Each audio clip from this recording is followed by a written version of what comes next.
পাউসি অন্তর্দয় অনাথ আশ্রমে আনন্দ উচ্ছ্বাস আর মানবিকতার আবহে উদযাপিত হলো ইংরেজি নববর্ষ।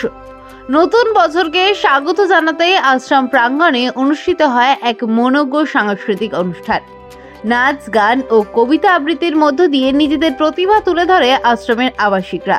শিশুদের মুখে ছিল খুশির ঝিলিক, চারিদিকে ছড়িয়ে পড়ে উৎসবের আমেজ। নববর্ষ উপলক্ষে কেক কাটার মধ্য দিয়ে আনন্দ ভাগ করে নেন আশ্রমের আবাসিক ও কর্তৃপক্ষ।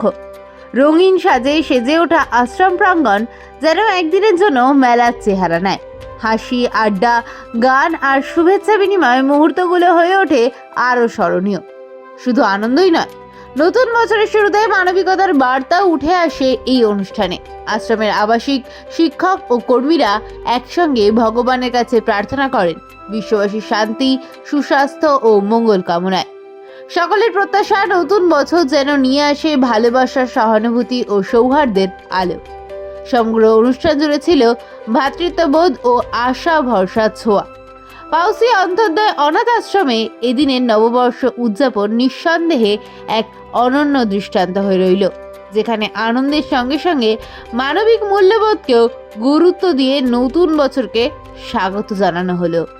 নববর্ষটা আমরা উদযাপন করি ঠিক রাত 12টা হওয়ার সঙ্গে সঙ্গে আমরা পুরনো বছরকে বিদায় দিই, নতুন বছরকে স্বাগত জানাই।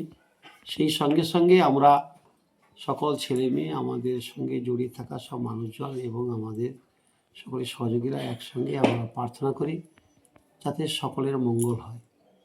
এই স্বার্থপর দুনিয়াতে আমরা যখন কোথাও প্রার্থনা করি, আমি আমার পরিবারের মঙ্গলের কথা বলি, কিন্তু আমরা যখনই বা আমাদের ছেলে মেয়েদেরকে সেই শিক্ষা দিতে চলেছি যে যেন আমরা প্রার্থনা যদি করতে হয় আমরা সকলের জন্য প্রার্থনা করবো, সেখানে আমিও থাকছি আর অন্যরাও থাকছি। সকলের মঙ্গল কামনা করে আমরা এই বছর অনুষ্ঠানটা করে থাকি। ঈশ্বর আমাদের কথা শুনবে কি শুনবে না সেটা আমি জানি না, কিন্তু কায়মন বাক্যে আমরা এইভাবে প্রার্থনা করে আমরা শুরু করি 2026 সালকে। এবং সেই সঙ্গে সঙ্গে বাচ্চাদের খাওয়া দাওয়া, নাচ, গান, আবৃত্তি, বিভিন্ন অনুষ্ঠানের মধ্য দিয়ে আমরা এই প্রোগ্রামটা সারাদিন করতে থাকি।